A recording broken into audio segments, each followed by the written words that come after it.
कभी ऐसा लूप में फंस गए हो कि क्या होगा अगर मैं फेल हो गया, या क्या मुझ में कुछ गड़बड़ है। ये एक नेगेटिव थॉट लूप है, चिंता वाली, थकाने वाली और जिससे निकलना मुश्किल है। ये विचार रियल लगते हैं, पर इन्हें आपको कंट्रोल करने की जरूरत नहीं है। आप अपने विचार नहीं हैं, आप वो हैं जो उन्हें नोटिस करते हैं। आज मैं आपको दिखाऊंगा कि इस साइकिल को कैसे तोड़ें और कंट्रोल वापस कैसे पाएं। आइए, ओवरवेल्म्ड महसूस करने से लेकर अपने दिमाग के ड्राइवर सीट में बैठने तक का सफर तय करें। तैयार हैं? चलिए शुरू करते हैं। पहला स्टेप है अवेयरनेस। हम में से ज्यादातर लोग नेगेटिव थॉट्स को ऑटो पायलट पर चलने देते हैं, जैसे बैकग्राउंड में कोई खराब रेडियो स्टेशन चल रहा हो।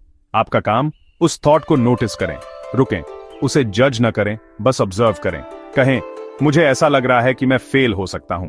यह छोटा सा बदलाव स्पेस बनाता है। आप फेल नहीं हैं, आपको फेल होने का एक विचार आ रहा है।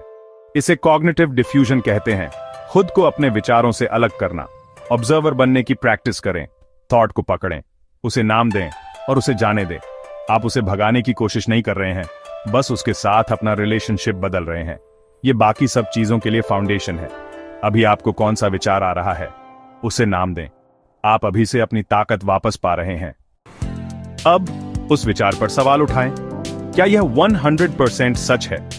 आपका एंग्शियस माइंड सबसे बुरे सिनेरियोज को पसंद करता है, पर क्या आप सच में फ्यूचर प्रेडिक्ट कर सकते हैं? उस विचार के पक्ष और विपक्ष में सबूत ढूंढें। क्या आप मान रहे हैं कि आप जानते हैं कि दूसरे क्या सोचते हैं? क्या आप फॉर्च्यून टेलिंग कर रहे हैं? रियलिटी टेस्टिंग क्वेश्चन से विचार को चैलेंज करें। यह उसकी पकड़ को कमजोर करता है, जैसे लाइट जलाकर देखना कि मॉन्स्टर सिर्फ कपड़ों का ढेर है। आप खुद से झूठ नहीं बोल रहे हैं, आप एक मेंटल एरर को ठीक कर रहे हैं। जब डर लॉजिक के सामने आता है तो उसकी ताकत कम हो जाती है। चलिए स्पेसिफिक होते हैं। थिंकिंग एरर को लेबल करें। Catastrophizing, black and white thinking, overgeneralizing. जब आपको कोई डिस्टॉर्शन दिखे तो उसे नाम दें, यह कैटास्ट्रोफाइजिंग है। पैटर्न को लेबल करने से उसकी ताकत छीन जाती है। जिंदगी ऑल और नथिंग नहीं है, और ज्यादातर डर आपके मेंटल सॉफ्टवेयर में बस ग्लिचेस होते हैं। आपको हर डिस्टॉर्शन को याद रखने की जरूरत नहीं है, बस एक या दो को नोटिस करना शुरू करें। जितना ज्यादा आप लेबल करेंगे, ये विचार उतने ही कम कन्विंसिंग लगेंगे। आप अपने विचार नहीं हैं, आप एनालिस्ट हैं। अब रिफ्रेम करें। फेक पॉजिटिविटी न दिखाएं, एक बैलेंस्ड, कंपैशनेट विचार चुनें। मैं यह प्रेजेंटेशन फेल कर दूंगा की जगह, मैं नर्वस हूं, पर मैंने तैयारी की है और मैं अपना बेस्ट दे सकता हूं, कहने की कोशिश करें। मैं कभी फिट नहीं हो पाऊंगा की जगह, मैं हतोत्साहित हूं, पर मैं आज एक छोटी वॉक से शुरू कर सकता हूं, कहने की कोशिश करें। रिफ्रेमिंग ऑनेस्टी और ग्रोथ के बारे में है, परफेक्शन के बारे में नहीं। बड़ी पिक्चर देखें, अपने दिमाग को क्रैक पर जूम इन न करने दें और पूरी दीवार को मिस न करें। अपने नेगेटिव थॉट को लिखें, फिर उसके बगल में एक ज्यादा बैलेंस्ड रिफ्रेम लिखें। आप सचमुच अपनी कहानी फिर से लिख रहे हैं। जब भी कोई नेगेटिव थॉट आए, इसकी प्रैक्टिस करें। छोटे बदलाव भी बहुत कुछ जोड़ते हैं। जब आपका दिमाग तेजी से चल रहा हो तो आप हमेशा सोचकर बाहर नहीं निकल सकते। खुद को प्रेजेंट में ग्राउंड करें। 5 4 3 2 1 मेथड ट्राई करें। 5 चीजें जो आप देखते हैं उनके नाम बताएं। 4 जो आप महसूस करते हैं, 3 जो आप सुनते हैं, 2 जो आप सूंघते हैं, 1 जो आप चखते हैं। या अपनी सांस धीमी करें, 4 तक इनहेल करें, 6 तक एक्सहेल करें।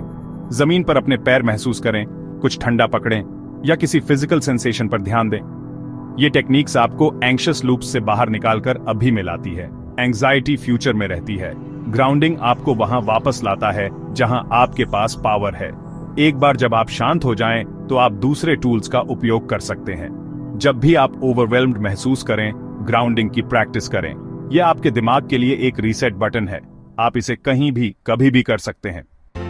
इंटरनल वर्क बहुत जरूरी है, पर एक्शन साइकिल को तोड़ता है। एंग्जाइटी इन एक्शन पर पनपती है तो कुछ छोटा करें। किसी प्रोजेक्ट से ओवरवेल्म्ड हैं, एक सेंटेंस लिखें। अपने दिमाग में फंस गए हैं, एक छोटी वॉक पर जाएं। फिजिकल मूवमेंट आपकी स्टेट को बदलता है और स्ट्रेस को कम करता है। अपने विचारों को लिखें, पानी पिएं या किसी दोस्त को कॉल करें और बात करें। कुंजी है एक मैनेजेबल चीज करना। एक्शन मोमेंटम बनाता है और साबित करता है कि आप हेल्पलेस नहीं हैं। हर छोटा कदम मायने रखता है।